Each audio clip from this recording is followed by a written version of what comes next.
శ్రీ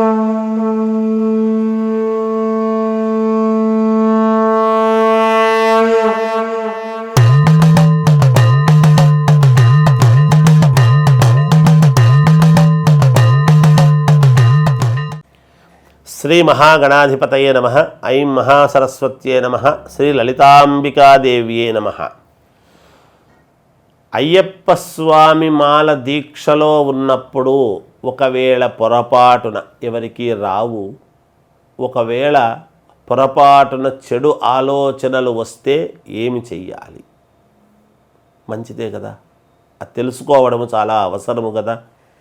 మనం ఒక దీక్ష చేస్తూ ఉన్నాము. దీక్ష చేస్తూ ఉన్నప్పుడు అందుకనే కదా మనము ఎవరు కనపడినా, ఇంకొక అయ్యప్ప స్వామి కనపడినా స్వామి అని తల వంచి వినమ్రతతో నమస్కారం చేయటం అనేటువంటిది సాంప్రదాయము.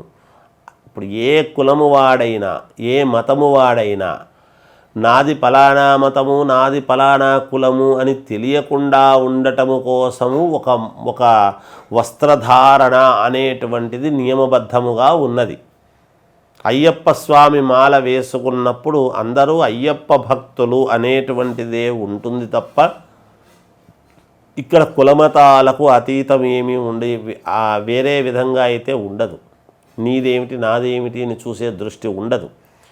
అందువలన మనస్సు ఎప్పుడూ కూడా అయ్యప్ప స్వామి మీదనే, అయ్యప్ప స్వాముల మీదనే, మాల వేసుకున్నటువంటి వాళ్ళ మీద, చేసేటువంటి భజన మీద, చేసేటువంటి అభిషేకము మీద, నెయ్యాభిషేకము, ఈ అభిషేకాలు చేస్తూ నిరంతరము స్వామి యొక్క ఇదిలోనే ఉండాలి, స్మరణ చేస్తూ అనేటువంటిది ఉన్నది. అటువంటి సమయంలో కొంచెము చెడు ఆలోచనలు ఏమైనా వస్తే ఎలా అంటే, చెడు ఆలోచనలు రాకూడదు. ఒకవేళ వచ్చాయి పొరపాటున అంటే మళ్ళీ పునః ఆ మాల తీసేసి మళ్ళీ వేరే వేసుకొని ప్రారంభము చేయాల్సి ఉంటుంది. చెడు ఆలోచన వచ్చింది అంటే తప్పకుండా మనస్సుకు ప్రాయశ్చిత్తం అనేటువంటిది ఉండాలి కదా. అక్కడికి ఆ దీక్ష కొనసాగించేటువంటి అర్హత ఉండదు. తప్పు అది. అలాంటి చెడు ఆలోచనలు రాకూడదు అనేటువంటిదే కదా. అందుకే కదా అంత కఠినమైనటువంటి నిష్టతో మామూలుగా వేడి నీళ్లు స్నానం చేసి మామూలుగా మనము జీవనం గడుపుతూ ఉండేటువంటి సమయంలో వేడి నీళ్లు చేస్తాము. శరీరానికి వేడి అవసరమని తర్వాత మనము పౌడర్ పూసుకుంటాము, అందముగా తయారవుతాము, సెంటు కొట్టుకుంటాము, మంచి వస్త్రధారణ వేసుకుంటాము, సూట్ వేసుకుంటాము, టై కట్టుకుంటాము, ఫ్యాషన్గా వెళుతూ ఉంటారు ప్రతి వాళ్ళు కూడా. అలాంటివి ఉండొద్దు అనేటువంటి దానితోనే కదా ఒక నియమం అనేది ఉంది. మనలో ఉండేటువంటి వేడిని తగ్గించుకోవటానికే చన్నీటి స్నానము అని. అందుకనే సత్వరజస్తమో గుణములు, పంచేంద్రియములు అన్నీ కూడా మన ఆధీనములోకి తెచ్చుకోవడానికి కావాల్సినటువంటి ఇదే కదా అయ్యప్ప స్వామి మాల దీక్ష అనేటువంటిది పెట్టుకున్నాము.